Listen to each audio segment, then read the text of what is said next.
سے متعلق بڑی نفیس بات ہے، حدیث ہے۔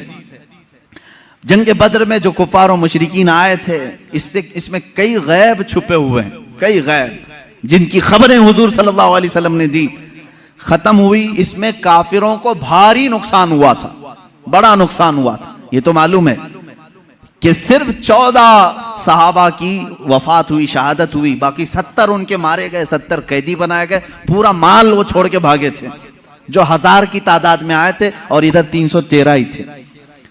اس کے بعد وہ اسی غم میں پیچ و خم کھا رہے تھے، گلتاں پیچاں تھے مکہ کے لوگ، یعنی حسد میں جل رہے تھے۔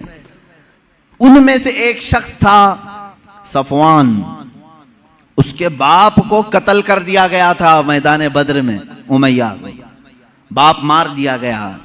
جب لوگ جا کر کے واقعات سنا رہے تھے، وہ بہت مالدار آدمی تھا صفوان، بہت غم میں آ گیا کہ میرے باپ اتنے بڑے آدمی سردار قریش کو محمد کے ساتھیوں نے قتل کر دیا۔ غم و غصے میں، غیظ میں وہ جل رہا تھا۔ اسی کی کیٹیگری کا ایک اور شخص عمیر بن وہب، عمیر بن وہب، ان کا بیٹا قیدی بن کر کے حضور کے پاس گرفتار ہو چکا تھا۔ ایک کا بیٹا قیدی بنا ہے، ایک کا باپ مارا گیا ہے، دونوں سیم کیٹیگری کے ہو گئے، دوستی جلدی ہوتی ہے۔ ایسے دونوں کا جب میٹر سیم ہو تو دل کی باتیں شیئر ہوتی رہتی ہیں۔ عمیر بن وہب صفوان بن امیہ کے پاس آئے، حتیم کعبہ کے اندر، خانہ کعبہ کے حتیم کے اندر بیٹھے۔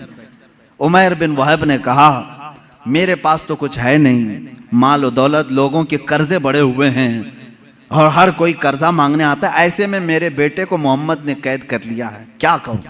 صفوان نے دیکھا سیم میٹر میرا بھی ہے، مجھے بھی بدلہ لینا ہے، اس کا بھی ہے، ایک کام کرتے ہیں۔ اس نے آفر دیا، کہا اے عمیر تیرے سارے قرضے چکا دوں گا، پلس انعام دوں گا اور میری طرف سے تلوار دوں گا، بس تو محمد کا قتل کر کے آ، صلی اللہ تعالی علیہ وسلم۔ دونوں خفیہ میٹنگ کرتے ہیں خانہ کعبہ کی حتیم میں بیٹھ کر، اور اس کے بعد صفوان نے اپنی تلوار کو زہر میں بجھا کر، آگ میں تپا کر کے، کہ کسی کو تھوڑا زخم بھی دے دیا جائے تو وہ مر جائے، اتنی زہریلی تلوار عمیر بن وہب کے ہاتھ میں تھی۔ عمیر بن وہب کو شیطان قریش کہتے تھے کہ سب کو بھڑکانے والا، جنگ بدر میں لانے والا۔ عمیر بن وہب یہ زہریلی تلوار لے کر مدینے آئے۔ مدینے جس وقت یہ پہنچا، یہاں حالات کیسے تھے؟ مسجد نبوی کے اندر وہ قیدی بندھے ہوئے تھے، حضور پاک صلی اللہ تعالیٰ علیہ وسلم اندر ہیں، حضرت عمر فاروق رضی اللہ تعالیٰ عنہ چند صحابہ کے ساتھ پہرا دے رہے تھے، اور حضرت عمر جہاں کھڑے ہوں کس کی مجال ہے کہ اندر جائے۔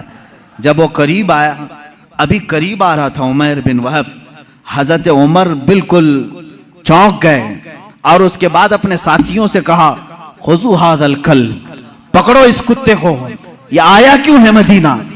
یہ بدر میں دشمن بن کر کے آیا تھا، یہ الفاظ ہیں حدیث پاک میں۔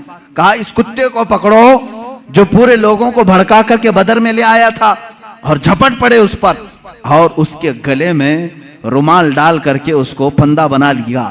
کہا کیوں آیا ہے؟ کہا نہیں بس بیٹے سے ملنے آیا تھا، بیٹے سے ملنے آیا تھا، میرا بیٹا قیدی ہوا ہے تمہارے ہاں، دیکھوں تو کچھ حال چال پوچھ لوں، اس لیے آیا ہوں۔ تو حضرت عمر نے کہا اس کو پکڑے رہو، پہلے میں اجازت تو لے لوں رسول پاک سے۔ اندر گئے، کہا یا رسول اللہ صلی اللہ تعالیٰ علیہ وسلم، عمیر بن وہب آیا ہے، قریش کا وہ بھڑکانے والا آدمی جو جنگ بدر میں سارے لوگوں کو اکسا رہا تھا، اور مجھے لگتا ہے اس کی نیت صحیح نہیں ہے۔ کون کہہ رہا ہے؟ عمر ابن خطاب رضی اللہ تعالیٰ عنہ۔ حضور کے جو محب تھے وہ بھی لوگوں کی نظریں دیکھ کر پہچانتے تھے، کہتے ہیں مجھے اس کی نیت صحیح نہیں لگ رہی ہے۔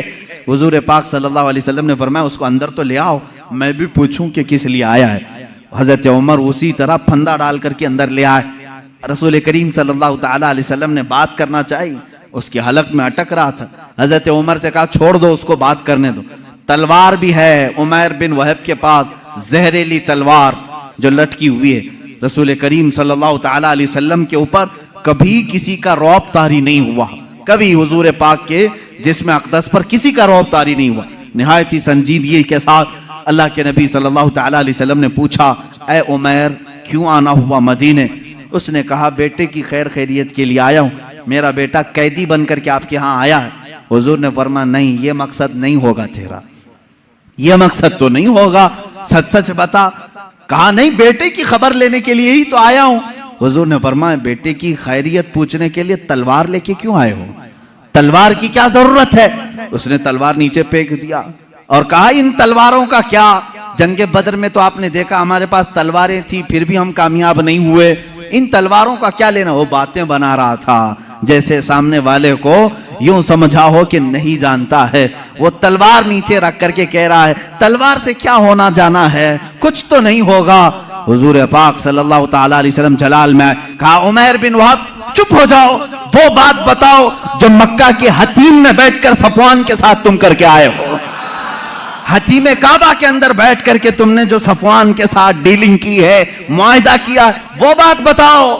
یہ رسول پاک صلی اللہ علیہ وسلم نے جیسی کہا عمیر بن وہب کہتا ہے میرے بدن میں راشا طاری ہو گیا، کپ کپی طاری ہو گئی، اس لیے کہ یہ بات میرے اور صفوان کے درمیان راز تھی، مکہ میں تیسرا کوئی نہیں جانتا تھا، مدینے میں بیٹھا ہوا تاجدار مدینہ میری خبر دے رہا ہے۔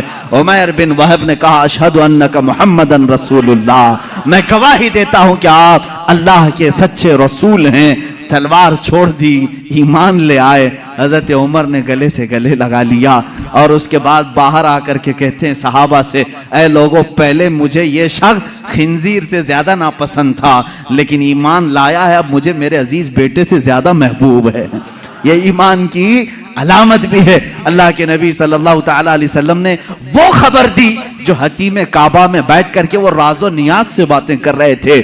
اس لیے میرے عزیزو، جب آپ اپنے گھر میں تنہائی میں بیٹھ کر کے یاد کریں، اس یقین کے ساتھ یاد کرو کہ میرا نبی سن رہا ہے، میرے آقا کو اس کی خبر ہے۔